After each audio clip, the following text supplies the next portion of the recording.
wouldn't be able to fucking tell you every movie I own. Well, do you have that big of a collection? I have probably maybe like 3 shelves worth. 3 those shelves, or 3 actual bookshelves? No, 3 of these shelves worth, like number-wise. So you got about like 150 movies? Something like that. And they're not all mine, and they're not all my favorite movies. Sure, like because you're married, so you combine collections. The wife has kids movies, maybe now. Definitely kids movies. You know how many times I've seen fucking Cars 2, and Planes? About 10,000 times now. Well, with that, welcome to Sequel Podcast. I'm Matt Bonta. And I'm Corey Easley. And we're going to talk movies today.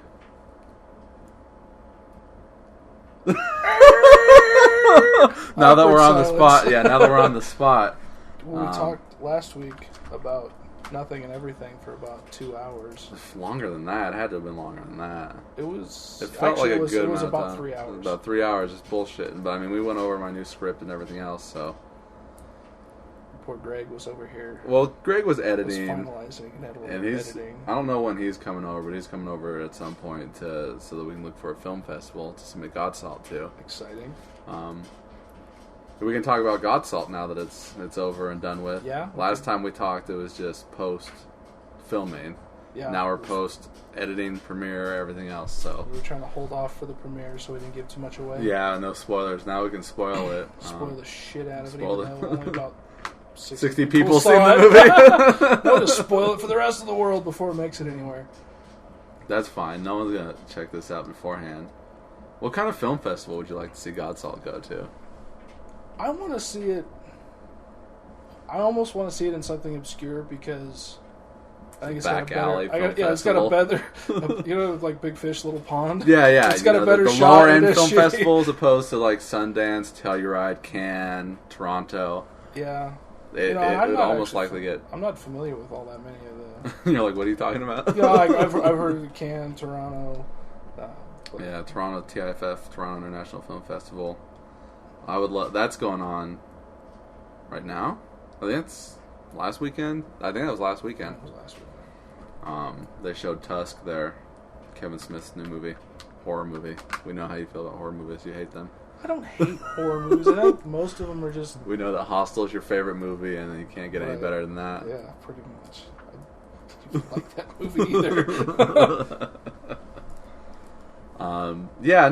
That's what we got to do tonight is pick out the perfect festival to show it at. Not let alone, I mean, just to get submitted and picked. Right. We don't want to fucking spend $60 to $80 for nothing. Yeah. So, and I was thinking, like, have you ever been to Santa Cruz? Yes, I have. I love it there. And I was just talking about this. I would love to go back just to visit. And I was thinking, well, why not take the movie down there?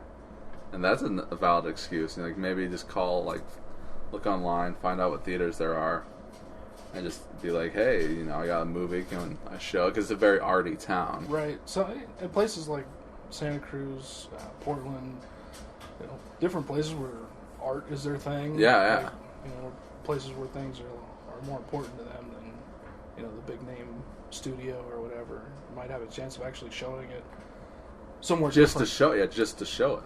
Yeah, and I think that's important too. I mean, it's all about it just getting seen. Exposure and showing it to people. Wouldn't it be great to like go to every single state and knowing that my movie's played in like 50 states? That would be awesome. Ohio. It would. Well, I mean, it'd be expensive to do it yourself, but it wouldn't necessarily be expensive to mail it to these places. Yeah, that's true. One man, one DVD. 50 states. 50 states in a dream. In a dream. It's like we played in California, Northern California. Not LA. Farm country. We were on the coast. We were on the border between California and Oregon. Fishing Town Library showed it. Yes. We stooped to burning a bunch of copies and then like sneaking them into places. It's like, what is this? It's not even our system. Throw it away. Right. Well, it's too bad that nobody like rents DVDs anymore. Like people check movies out of the library all the time. Just because it's free. It's free. But like Blockbuster doesn't exist anymore. I know. There's no such thing as Video Maniacs or when we were making Crime America, I was working at Best Buy, and I was thinking of just like taking them and having them at Best Buy while I was working there, and maybe giving them away to people that were buying stuff. You could do like Never happened, but Patrick and I were talking about this at the premiere, where you have like the up and coming rapper on the corner. He's got his little Discman out there with the headphones, and he like assaults you at the door, and he wants you to listen to his shitty music, and then all that's like $12 for a fucking burned CD. When I was in Vegas, this guy was handing CDs out and shit, and he was he's like, "Here you go, you can have this. It's all I'm asking is for a few bucks in return." I was like, "Well, here you go, you can have it back." See, and because I've been there in the music industry, though, the music scene, I guess you want to call it, not even industry, because we weren't getting paid. But to have somebody hear your stuff, like, that's what's important when you're making things. And now making movies, it's like that's important to have people see what you've made, even if they hate it. Yeah. But to get like we were talking about last week with Greg, that constructive criticism, even if it's the more important criticism you get is actually negative. People pat you on the ass and tell you did a good job all the time. And you'll never change. And you never change and you never grow. But if somebody says, well, this was okay, but I didn't really like this, or this looked like shit, or this didn't sound good, that's the kind of stuff you want to hear from people about a movie that you've made. Or a book that you've written, or music that you've written. You want people to tell you what they don't like about it. That way you can either say, fuck you, I like it the way I made it, or you can say, valid point, maybe I should look at changing it in this way. And doing something different. Absolutely, I'm all about that. There are certain things where it's like, well, that's there because that's how I want it to be, but like, it doesn't mean that like the technical aspects of it can't be better. Right. That's probably also something we should look into. At least one more camera. I was telling you, I've got a DSLR. I know you got that. That we can use. We can, as far as lenses go and stuff like that, we can. There's adapters and a million different ways to make things match up. Especially if we're gonna. Well, now I can't even really talk about the new movie. Oh, not the new movie. Especially the action scene at the end. There's no point in doing what we're gonna do if we shoot it with one camera. We need to shoot that thing with like 5 cameras. Yeah, and I know a couple of people that have some decent rigs that we could borrow, and I think that's where we shoot it at all angles so that it's not like we just blew several $100s on one shot. We're talking about the van? No, after that. The inside of the van? No, after that. After that. Look, you don't even fucking know. No, not because we're trying not to say it. Now we can't talk it out. Did that help at all? Where it's like this? Oh yes.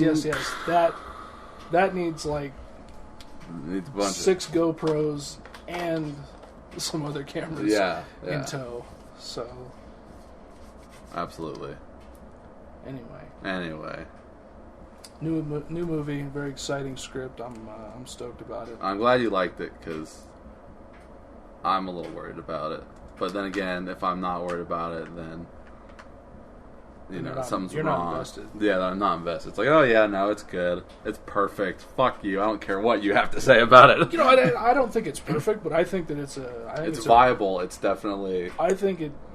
I don't know. I said it when I came into it. I think it's gold, man. It's like we built the table, and now we just need to sand it. Yeah. Sand it and finish it.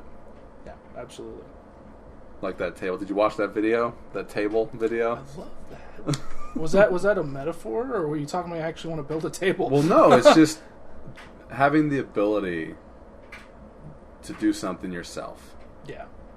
It's like he took a bunch of shitty wood and built a table. Fucked up pallet wood and like fence boards and shit. Yeah, and then he built like a beautiful table, and like I expected the wife to come in and be like, "How much did it cost for this thing?" Right. And then he's just like, "Oh, I built it myself." It's like, oh, that was lackluster. Just like the ability to build up our skills towards any aspect and build up a warehouse of things to go to. Like, I watched this documentary at the Mile High Horror Film Festival when I went to it years ago about Greg Nicotero called Nightmare Factory, because he's like the #1 makeup effects guy. Monster Man. And he just had a warehouse of shit. Like Elijah Wood went in there, and he was just like looking at everything. He's like, "Oh, you know what that's from?" He's like, "Oh, there's my head from Sin City or whatever." Right. So, just to have a home base, that'd be nice one day to have our own office to where we can go to and work. Well, like you said, to build the skills, to build the things we need to make movies. So we don't have to... A repertoire. So you don't have to build everything every time. Right, or hire out. Yeah, or buy everything every time. I'm all about creating my own stuff. And I kind of... A lot of the stuff that I know, I taught myself how to do anyways. So, like, I can't get out of that mentality. YouTube! Right, and it's like, YouTube is definitely a great resource now. It's an unlimited library of how do you do this, how do you do that, and then some things aren't on there. And then you have to guess, and you have to make stuff up and see if it works, and trial and error and stuff like that. But I watched a video with, I think it was the guys from Tested.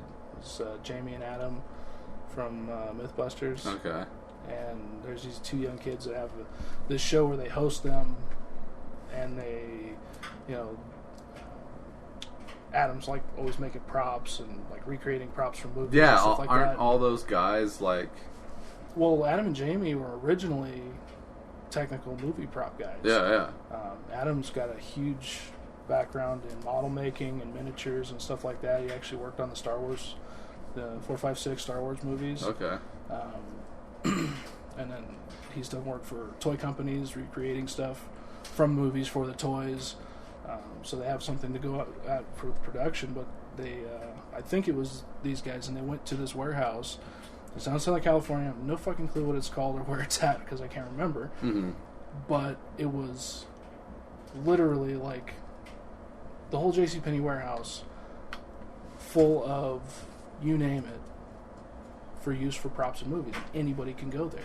Anybody can rent the stuff out. Anybody can use it. Okay. It's not just like... It's open to the public. Basically, yeah. I mean, it's an industry thing, but, for independent filmmakers like us or big guys in Hollywood, and they have, Well, see, that's what I want to do. Like from the 50s, they have like this case of stuff like that. So if you're building a store, you can have all the products that you need. Old stuff. And you just come in there and find what you need. Put a deposit down. I don't know how it works technically. We'd have to get a hold of the warehouse. But like, if you were looking for specific character effects, so this guy has this kind of pocket watch, or he's got some obscure Zippo lighter or whatever it is. They have like this collection of shit. It's like I want to start building our own. Every thrift store you've ever been to. They have everything in it, so you can just go in there and pick and choose what you want, so you can build things up. That's why I'm always buying shit. Is like because I want to have it for future reference. Sure. And just like we'll have like 50 knives, 50 guns, And it's just and the more like we talked about before, the more stuff we have now, the more stuff we buy now, we don't have to buy later, and we have those things to fall on. Right now we got this small collection of airsoft guns and like. Some swords and whatever, but things that we can use in movies. Yeah, and we need to get a makeup person. I would love to have a makeup person. I mean, we're all we wing it when we do it and everything else like that, and the girls are helpful in that area. we definitely need to get a makeup person on our side. Thankfully, this new movie, there's not like a demon effect in any way. Yeah, that was. You weren't even there for that. I didn't get to see the makeup going on. I wanted to, but it was kind of It got a little scary there for a second. Afraid you were going to lose the application? Or it wasn't going to work. Yeah. I think I dropped one of the horns in the dirt outside. With shit on it? Yeah, because we had to do it up real quick, because I was like, okay, stop recording of him there. Right. Let's put the makeup on real quick and get right back to where you were and film again. Right. And, like, it took him forever. He's never worn contacts before. We did a test once, like a week or two before, probably the week before. And that was the first time he'd ever worn the contacts. So him going in and putting the contacts in It's that been like day. 10 minutes to get them out at the end of that day.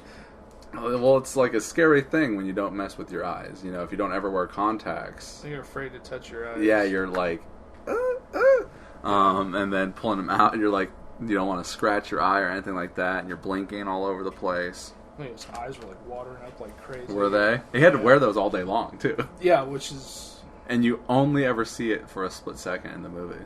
Yeah. His red eyes. You don't ever see it more than the first shot that I have of him.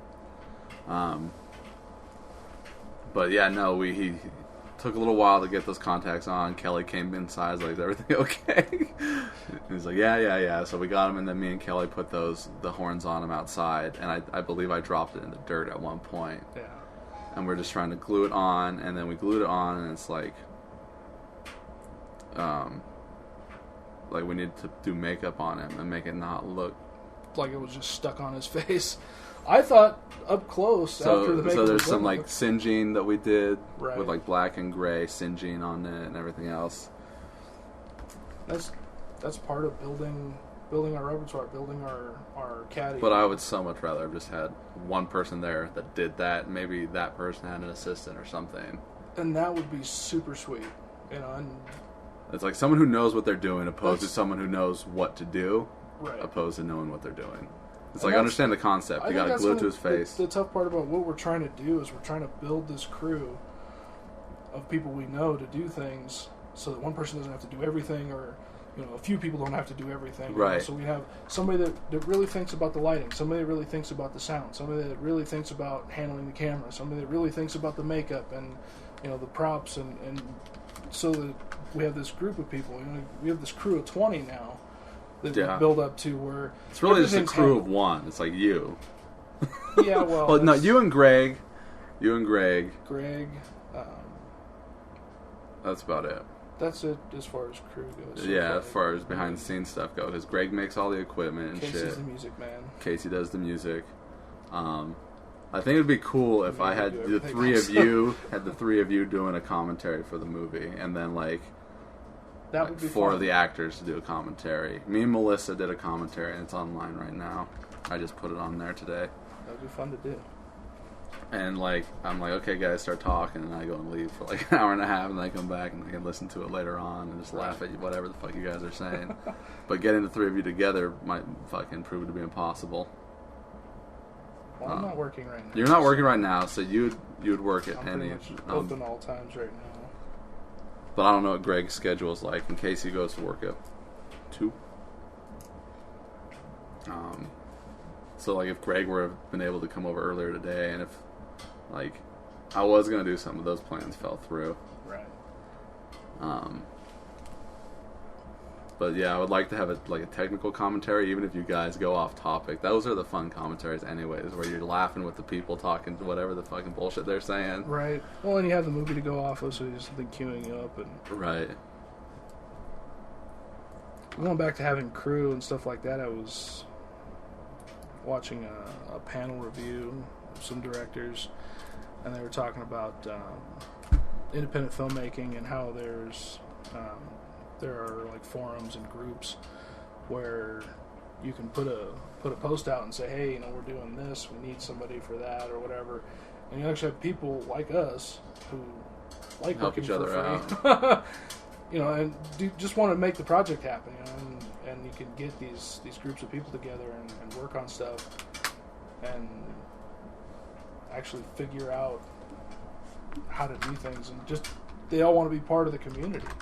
So, you know, they help you on your project, and maybe somebody else got a project they need your help on or whatever.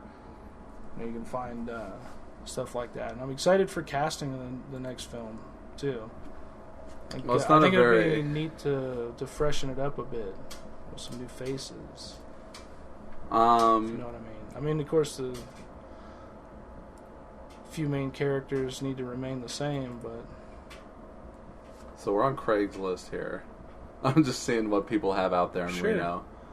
I'm under crew gigs, being hired on location, supporting casting, movie TV extras. so that's a bullshit ad. I hate those. Yes, they do look like bullshit. It's very fucking like, oh, we need you, but really, Well, they're trying to get people to sign up for their bullshit. Pyramid scheme. It's either not But this says necessarily pay pyramid daily. scheme. But there it's- are those ones where you have to pay, and then they'll do something for you. Bring in your face shots and $80 or $500 $500, and we'll put you up with one of our agents, and we'll get you working and all this stuff. It's like, I know like 2 people that have agents and actually get work. And I don't know if it's because they're good or not, but they actually get work, and they go to real casting calls, and they get parts. You remember Rico? Yeah. I'm always Fajardo. seeing his shit, yeah. I tripped last year when I saw his. It was a JCPenney commercial. Oh, I know. I messaged him. I was like, hey, I work at JCPenney, because they were doing like an ad for something that I was like essentially dealing with at work, kind of. Right. It kind of blew me away that it was JCPenney's. Not so much that he was doing something, because I always see him doing shit on there. Was it JCPenney or was it Macy's? No, he did a JCPenney Was ad, it? and I was like, oh, fuck. I work Yeah. at JCPenney's. So, he gets work. He's doing stuff. I guess if you want to do that kind of work, though, you got to put yourself out there, and you got to audition for stuff and try to get it. Yeah. So I'm looking here. There's 30 minutes of film work at Reed High School 21 days ago, so these are super old. 15-minute speech for student athletes. This is fucking stupid. Budget is $100. While I do not desire any editing, I do want a file delivered to me. So you must have the ability equipment to film me from far away. So this guy was looking for somebody to film him. He had nothing. That's what it looks like. Yeah. But he was willing to pay $100. Yeah, $100 for that, for them to do all the work. Or outside of editing. You want it in MP4 format. I mean, maybe this would be a way to build some skills. Maybe work with some other people on some other stuff, I'm not opposed to working with other people, but I am... I'm protected with myself, and I don't trust people necessarily. Like, how would you feel about directing somebody else's movie? Someone else's script. Yeah.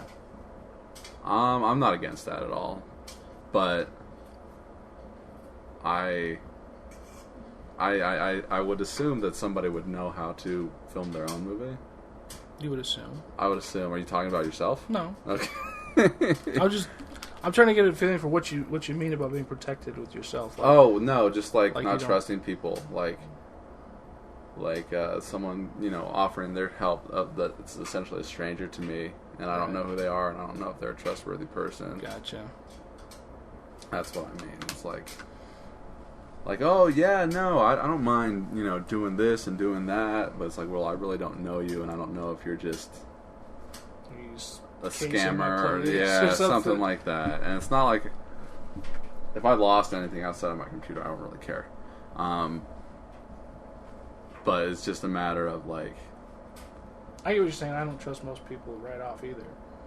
Like, unless somebody's like, hey, this is my buddy Casey, or this is... Right. I know this person in this way. exactly. Then it's So like, someone okay, who I'm knows cool with someone, I'm absolutely willing to do that, but not just like some random person. Even though like both Kate, who didn't end up in the movie, and Robert were kind of that way.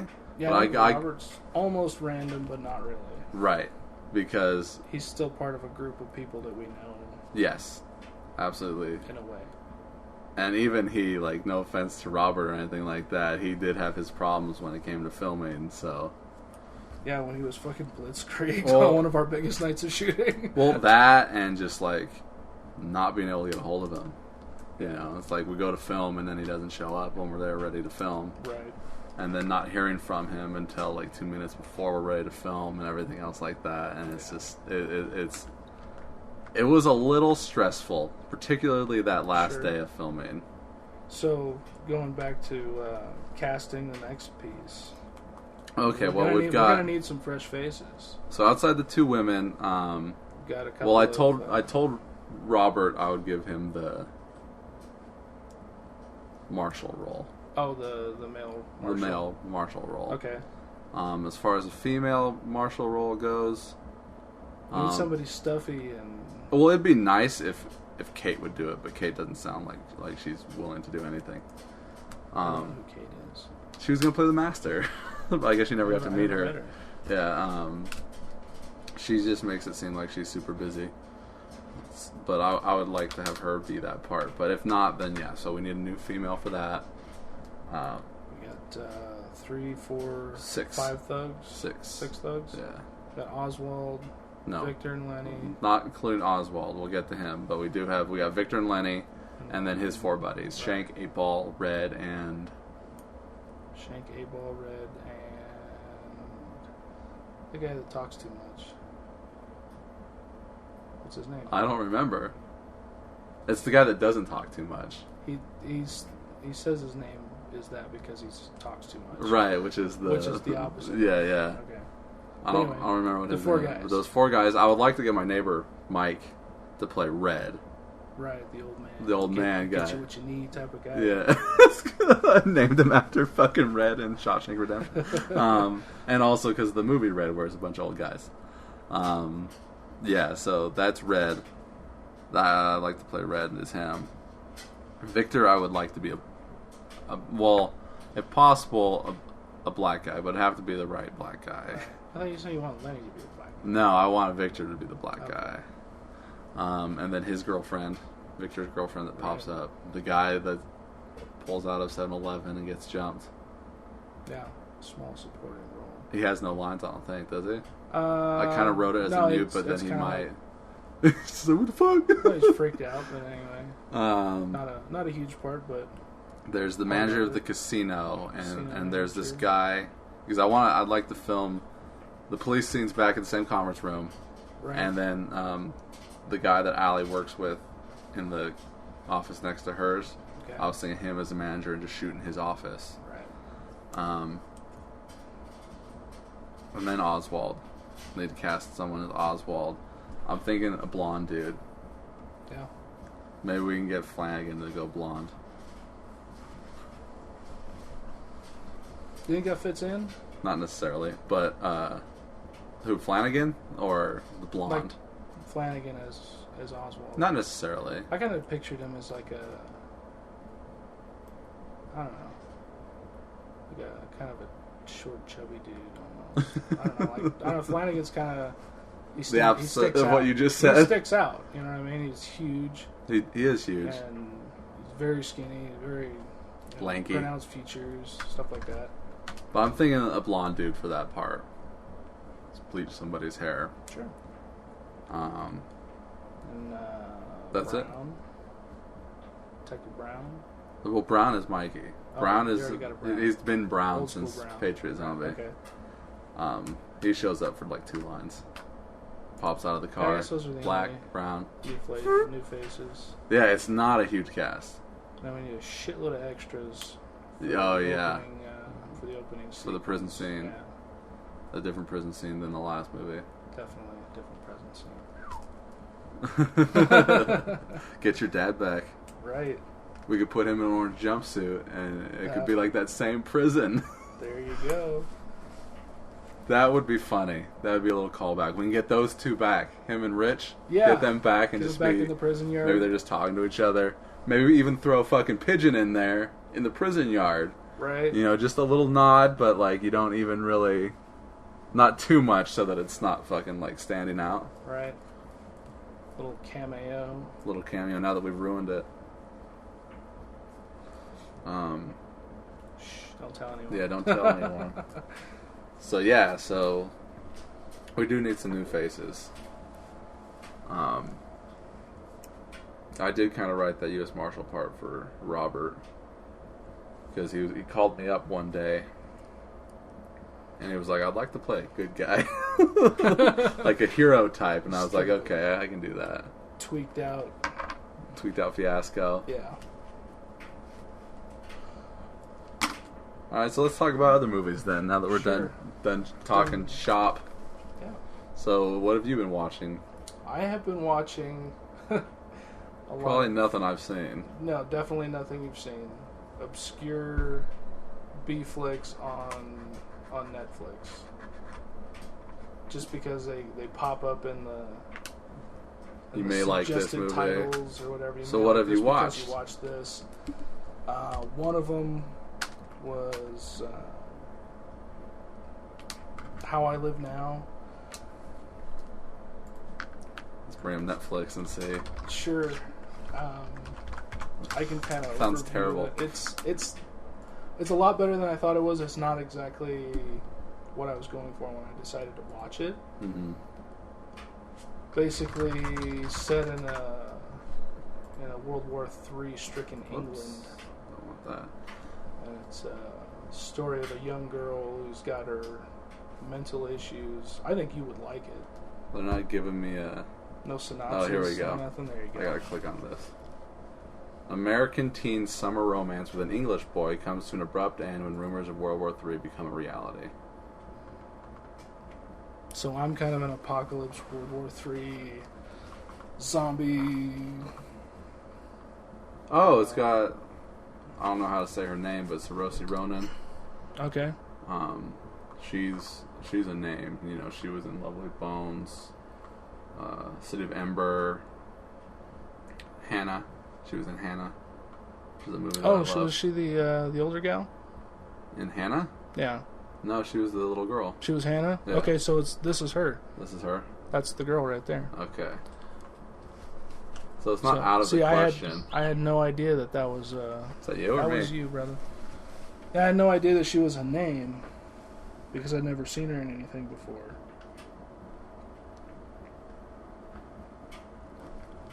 But kind of a coming of age, learning how the world works in the worst possible scenario. Oh, and this guy, the director, did Last King of Scotland and State of Play. So how come this movie just falls under the radar? See, that just goes to show you the movie business. Sure. Is you can make high-profile pictures. The Last King of Scotland, fucking Forrest Whitaker won an Oscar for that movie. And State of Play has Ben Affleck and Russell Crowe in it, and I think it's a really good fucking political thriller. And then there's this movie, How I Live Now, and it's like nobody's ever fucking heard of it. But this guy, it was like probably directed DVD or directed Netflix, didn't even get a print, something like that. And that just goes to show you the movie business is that people rise and fall, and some people watch a movie and some people don't. Yeah, some things make it, some things don't. And I think the movie was actually pretty good. The story was there. The characters were well played, well built. The acting was good. I mean, there was nothing that, in my opinion, that lacked. Mm-hmm. It was a drama. It was not really an action movie. There was a little bit of action in it, but it was a lot of building the characters and changing the characters. You get that rise and fall. Yeah. Of the character's personality. Their arc. That arc that everybody talks about. And you read a book, they learn something new, and they come up and they go down or whatever. But I thought it was a good movie, and I didn't expect it to be. Okay. I'll go ahead and add this to my list. Put it in my queue. There you go. See. All right. What else have you been watching? What I watched yesterday was Dark Planet. Dark Planet. Maybe. Is that this? No, it's maybe now though, right? World War VI. There you go. You go from World War III to World War VI. Yeah, I'll probably put that in my queue. It was dark. It's got a 1.5 stars on it. Yeah, you never know. It might be because it's got like shitty effects or something.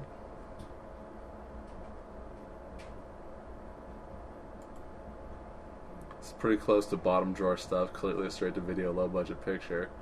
Filmmakers probably spent most of their budget on hiring Michael York, who does give a fine performance as the villainous General Starship Captain.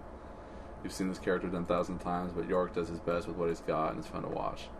There's a smattering of good writing sprinkled here and there throughout, but it's mostly blotchy photography, ultra-low budget effects, and unimaginative plot, all on a full-frame DVD with no special features. You really want a director's commentary on a turkey like this? So, and people have their perspective of what a movie is, and maybe it really is a shitty movie, but the person that made that movie didn't think so. They didn't think that it was a shitty movie. You don't waste your time making a shitty movie. Right, you don't start out thinking this movie sucks, but I'm going to make it anyway. This movie's going to be badass, we're going to give it our all to do it. And when it's all done and it's on the screen and it sucks, and it's like, well, fuck, that sucked, we're going to try again, Yeah, that happens. It's happened to me. Absolutely. I think it happens to everybody that... What about this movie? Stonerville. No, that sounds like a winner. Slacker hopes for success at an ad agency, but his constant pot smoking and lackadaisical attitude cost him both his job and his girlfriend. That's a double header right there. That sounds like real life. Sounds stupid as fuck. And it gets 1-star reviews, bad acting, idiotic and immature jokes, horrible, predictable script writing, and those are the movie's strong points. That's bad. Yeah. So what have you seen lately? Anything? I've been watching a lot of Supernatural, the TV show. Series. Yeah, I've been watching a lot of that and playing Legos. What movies have I watched?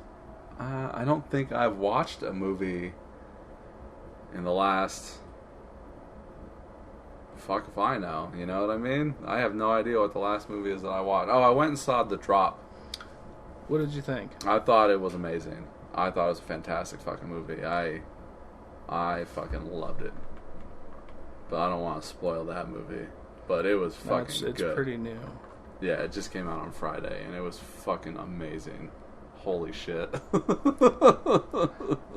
I'm sure it's not for everybody. It's a very slow movie.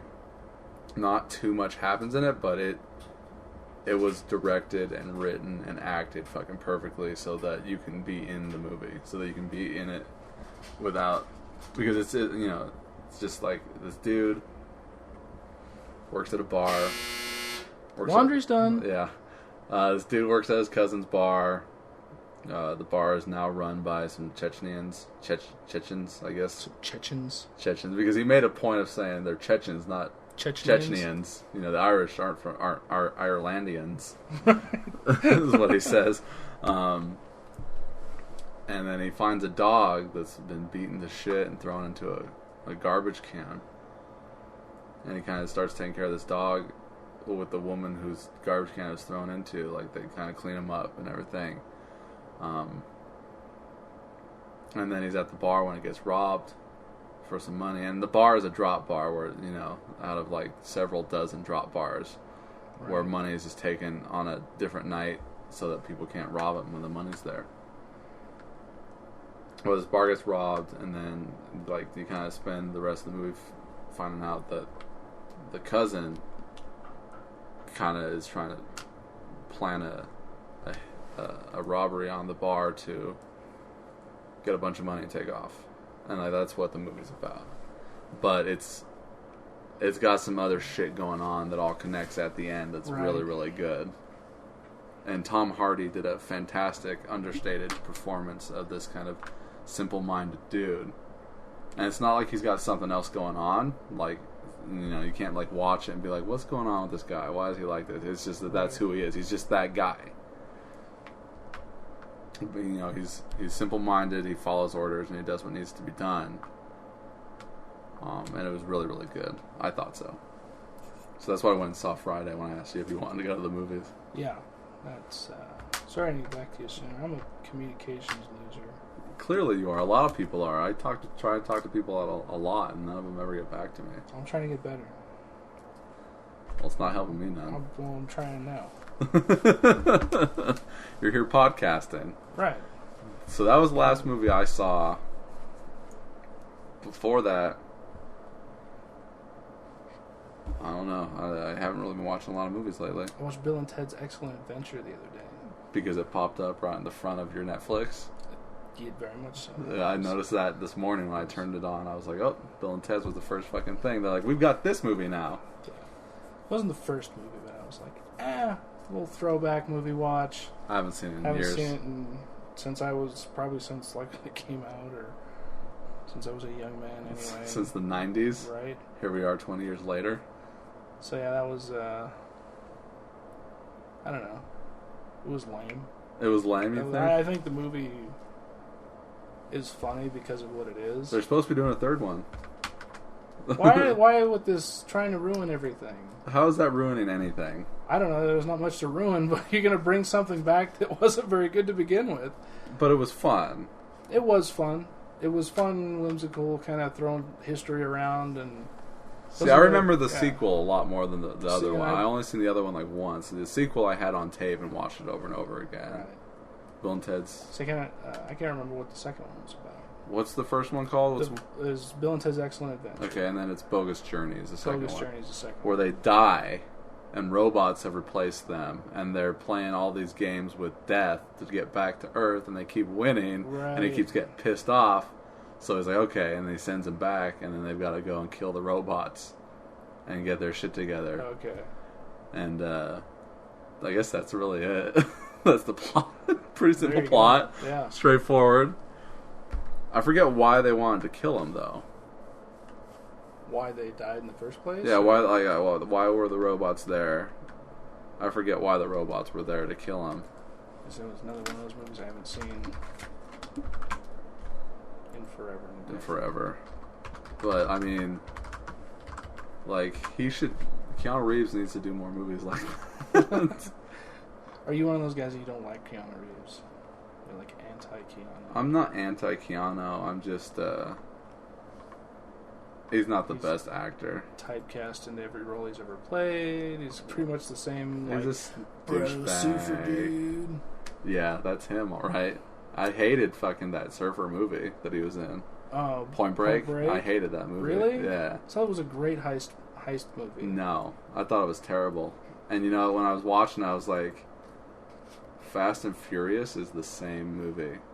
It's the same plot, 100%.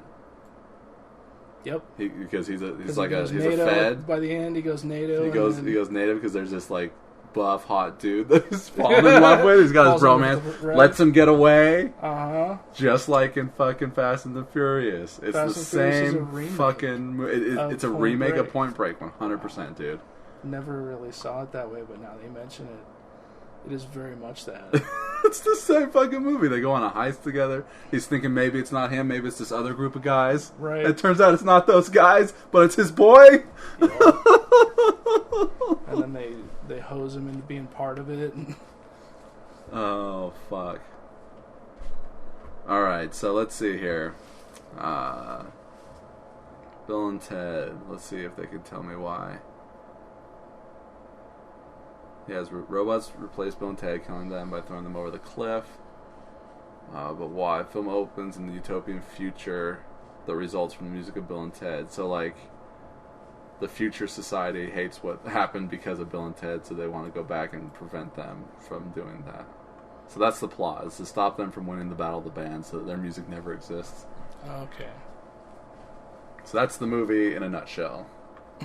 Evil robots. Evil robots. Dude.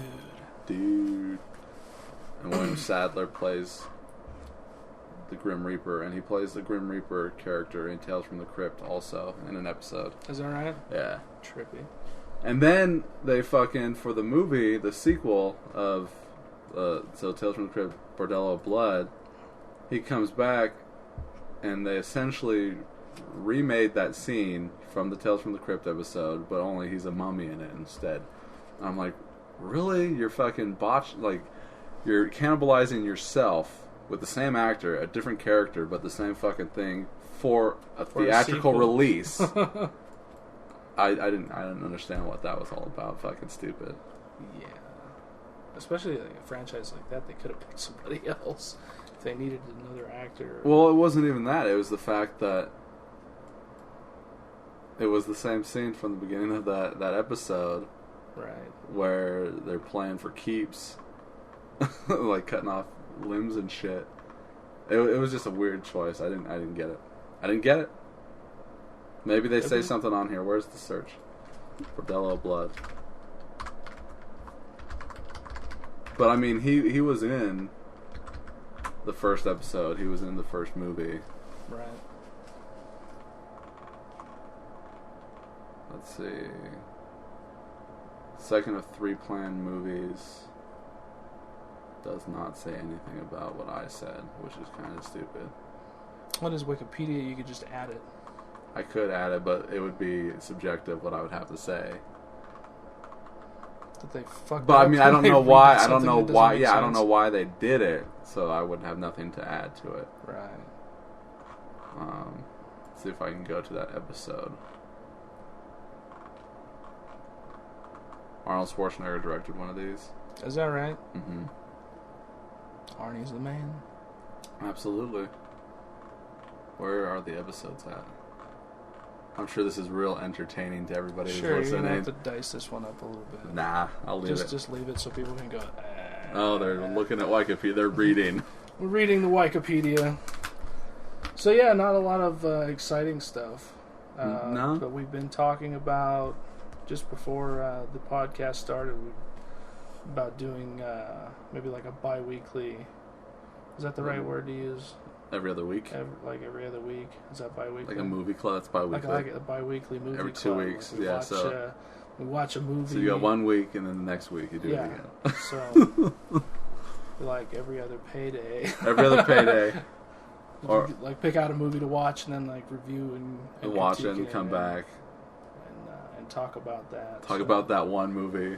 Instead of jumping all over. We could everything watch else. the movie, and then we could just do a commentary on it, like an That hour and a might half be- movie. Right.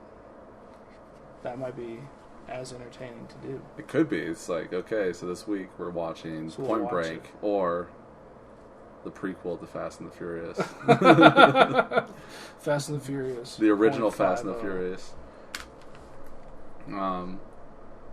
Yeah. Well, you know, it's funny that you say that because Vria came over and hung out the other day, and we were talking about movies, and like, so there's this movie,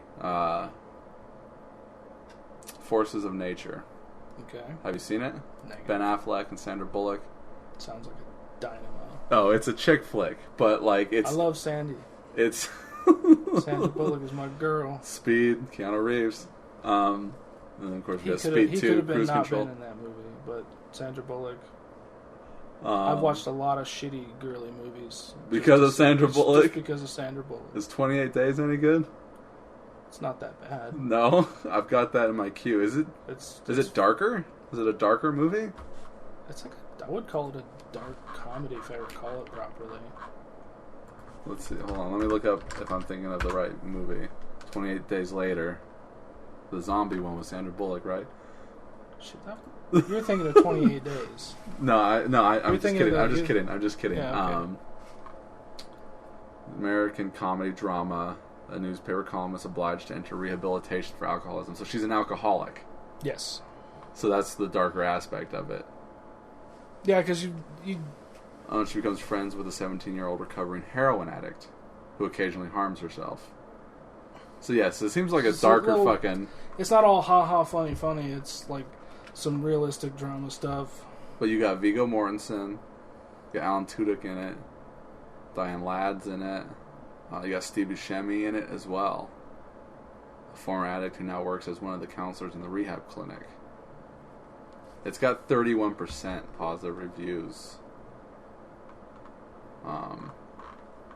Yeah, so, but Forces of Nature, I was talking, like, it's a typical fucking, like, the dude is getting married, has to take a train because the plane is stormed out, meets a chick who happens to be, like, perfect for him, but he's getting married. He's already getting married. And that's essentially the plot of a lot of romantic comedies, is one person is with somebody else, and then they meet the perfect person for them, and shit gets fucked. So, like, I was trying to talk to Varia about this, and then I was like, you know what? No, we'll wait. I bought the movie. When it shows up, we'll watch it, and then we'll fucking maybe watch a couple just like it, and then we'll podcast about it and delve into this. Because I was trying to be like, if you were in this situation, and I was like, no, this is perfect for a podcast, so I held off. That sounds like a good basis for review. Definitely.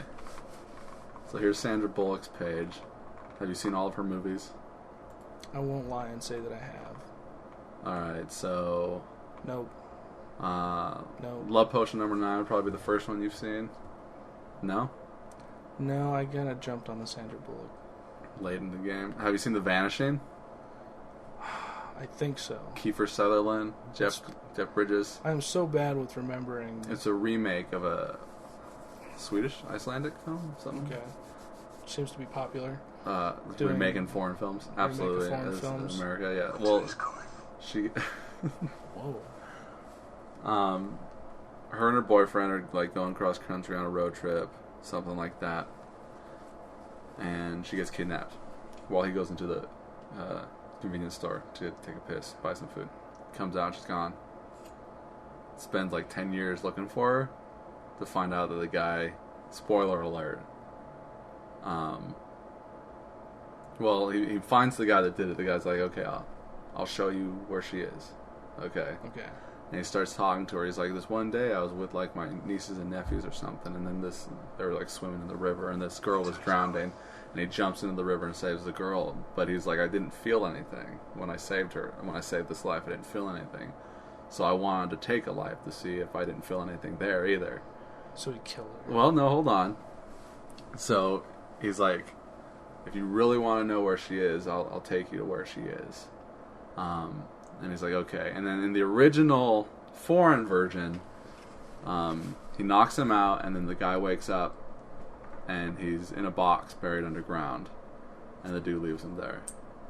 And that's how it ends. And it's considered one of those fucking great endings in a movie. We just leave everybody on that. Where he's just like, it's like, what did he do? What did he do? And then you find out that he fucking buried her alive. And then he just fucking buried this guy alive. Right. In the remake, the girl that's kind of hung up on him in the present, like 10 years later, she goes and fucking digs him out, and they kill Jeff Bridges, but... They had to turn it around and make it a happy movie. Yeah, so, like, she's right... Sandra Bullock's right at the beginning, and she's the girlfriend that gets buried into the box and shit, so... Right. Demolition Man. Demolition Man, of course. Classic sci-fi cheesy movie. Cheesy movie. Yeah, cheesy future action movie. Then you got Speed. Because I haven't seen any of these. The Net. Haven't seen The Net. While You Were Sleeping is one of those chick flicks, also. Romantic comedies. That's the one where he gets into... he's in a coma. He's in a coma. But he wants her. I don't remember what the plot is.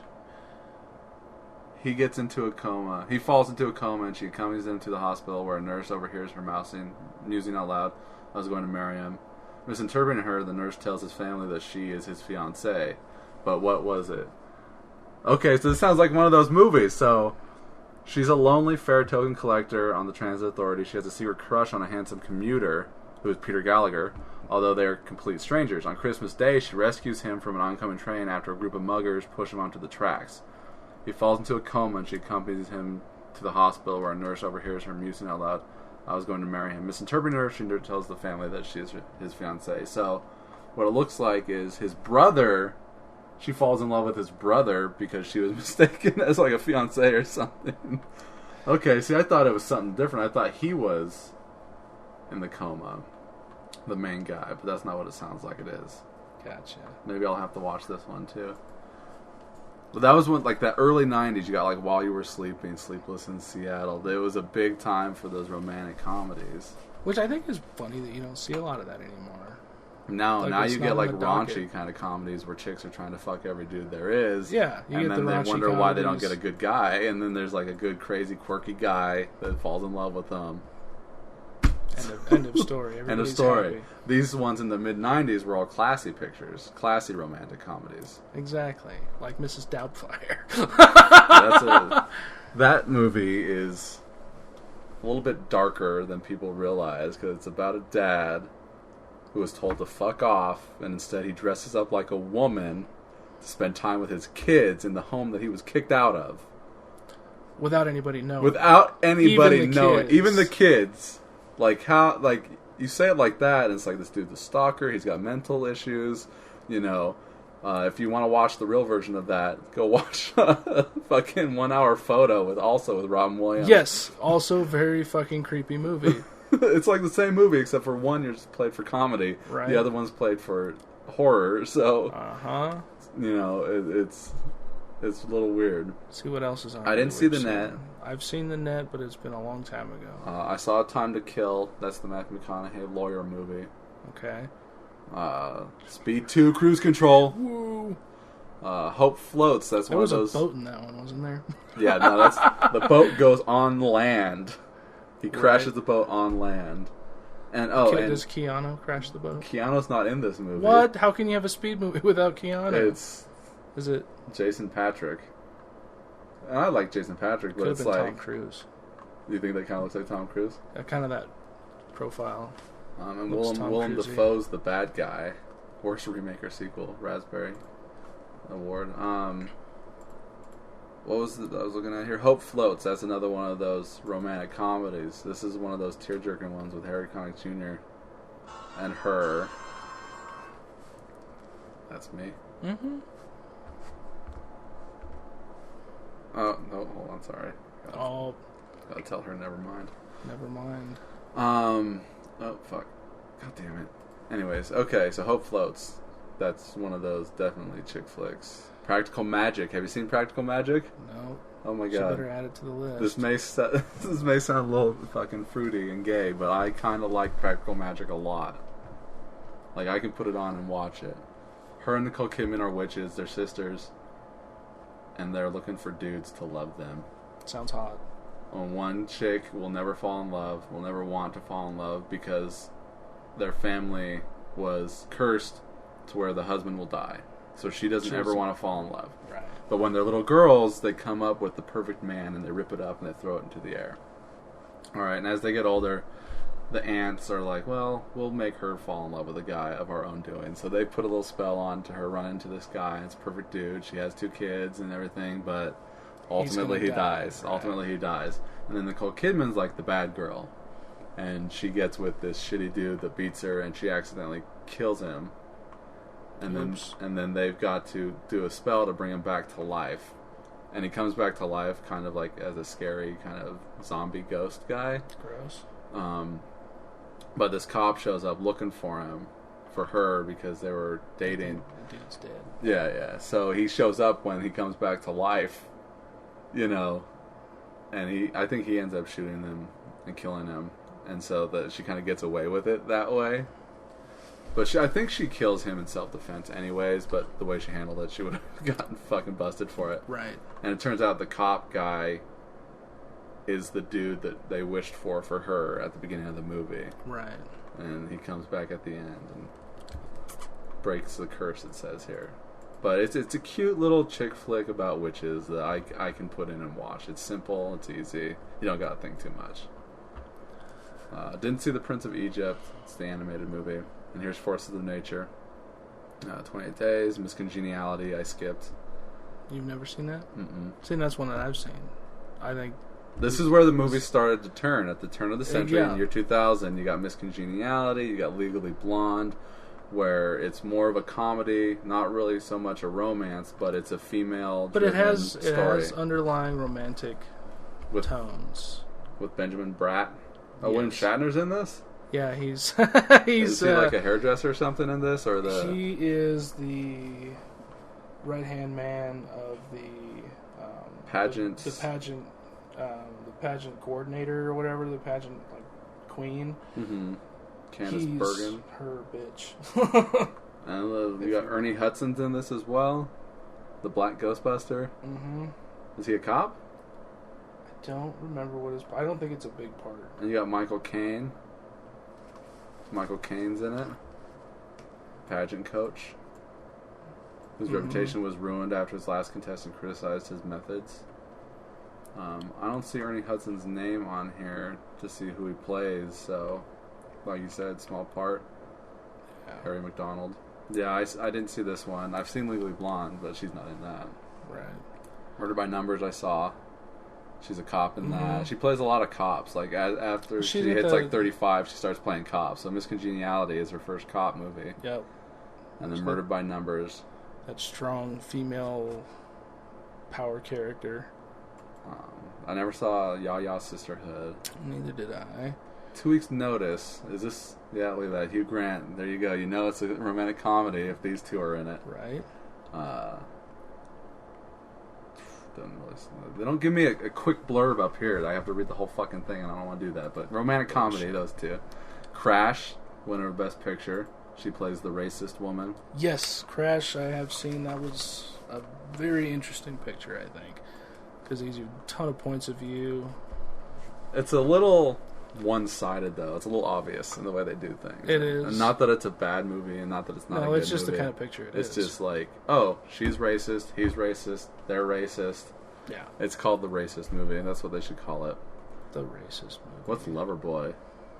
Looks like a direct video. Oh, it's directed by Kevin Bacon. Maybe I'll have to watch that. Miss Congeniality 2, Armed and Fabulous. I can't say that I actually watched that. Lake House. This is another chick flick, and it's Sandra Bullock and Keanu Reeves. Now, this isn't a romantic comedy. This is a romantic drama. Okay.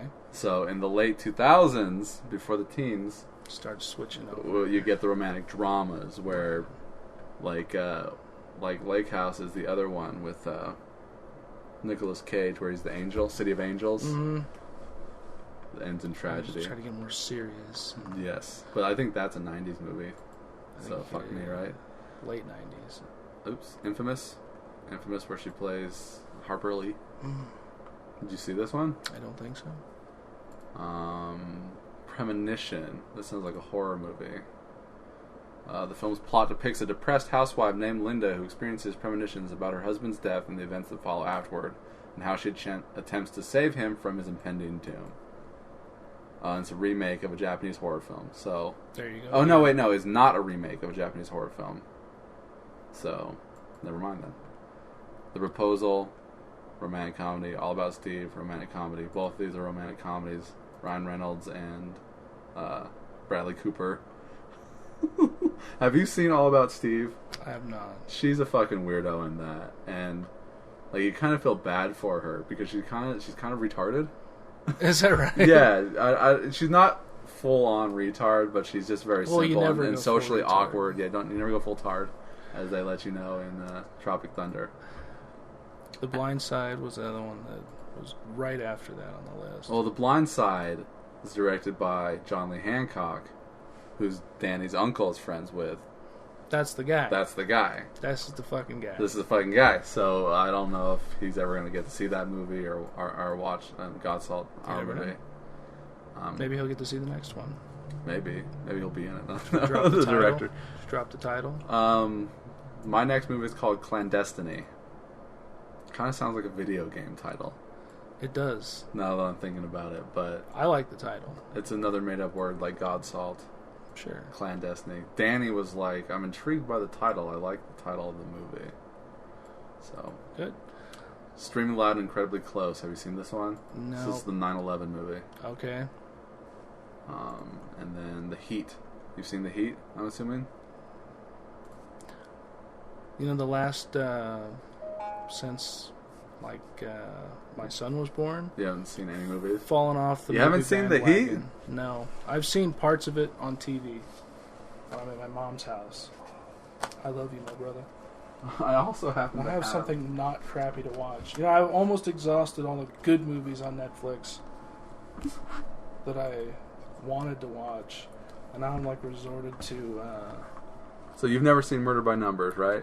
Yes, I have seen. Oh, you've seen Murder by Numbers, but you haven't seen Practical Magic. No. I might actually get the wife to watch that one with me because it's not Practical Magic. Yeah, because it's not a fucking straight up action murder flick. Like Is that what I let you borrow? Straight action movies is like most of what I watch. Well, go grab Practical Magic before we forget. Okay, I got to wrap for too long. You got to take off. Yeah. All right. Well, we're at an hour, so. But the last movie on this list of hers is Gravity. Gravity, and that is when I've seen the preview for it. Didn't that just come out last year? Yeah, and it was nominated for Best Picture of the Year. Is that right? And essentially it's just her and Clooney. Yeah, I just from the preview, or not I guess it was a preview of the trailer. I pictured it as kind of not having seen it yet. I pictured the movie as a mix between Castaway, like a spaceborne Castaway. Yeah, yeah. And Event Horizon. But no. Not even close. Like that, not even close with Event Horizon. Okay. Event Horizon's like a straight up horror movie. It's a straight up like space horror movie. No, you're more closer to just going with Space Castaway. Space Castaway. That's all. They're trying to fix a satellite. And their ship gets fucked up. Something gets fucked, and there's like a meteor shower, and they get like they get knocked away.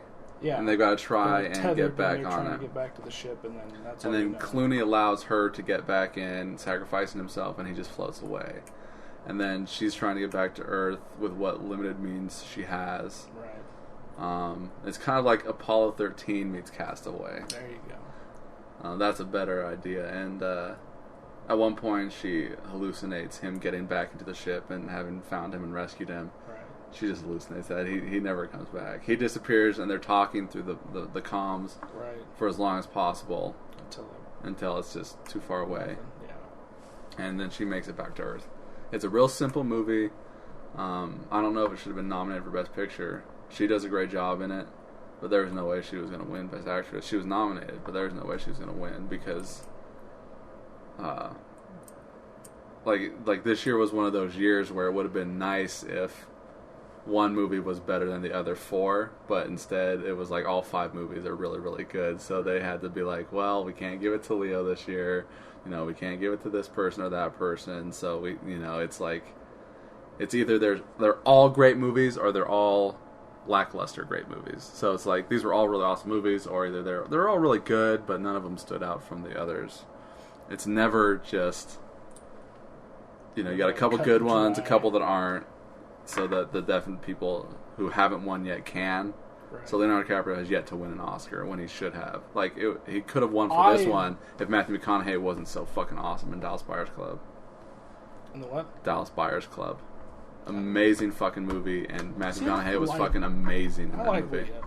I like Leo too, and he should have won for Wolf of Wall Street. Yeah. But Matthew McConaughey Was fucking knocked it way out of the more park. awesome. Fucking so good. Holy shit.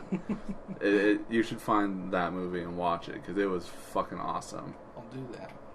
And now they're talking about putting Matthew McConaughey in The Ghostbusters Stand. 3. The Stand remake. Okay, they're gonna redo The Stand as. And he's gonna be Randall Flagg, the bad guy. Okay. Interesting. That's the last that I heard. Have you seen Killer Joe? Can't say that I have. Another fucking awesome movie. The wife probably won't like this one. McConaughey. It's dark, it's gritty, it's fucked up, but it's fucking awesome. That's his best fucking movie. You think the best fucking movie ever? Yeah. The Matthew McConaughey. Well, I mean, no, his acting ever, job, his acting job is fucking awesome, Dallas Buyers Club, but fucking Right. Killer Joe, he's a fucked up motherfucker in this fucking movie. He Killer plays a Joe cop. Cooper is a Dallas detective who moonlights as a hitman. Yeah. Right. With the charm of a southern gentleman. Chris hires Joe to kill his mother in order to collect her life insurance and pay off his debts. Unable to pay for the service up front, Joe takes Chris's sister, Dottie, as a retainer until he can be paid. And it's based on a play. Nice. So when you watch that, just think that there are people that had to do things in that every single night. So there's a scene at the end, like the actress. I was watching the making of, and she was like, she got the script and she's reading it. She's like, "This was that play that I was offered like fucking 10 years ago," because there's a certain scene with a chicken wing, a drumstick. That she's like, "There's no fucking way I was gonna do that every fucking night." So. Okay.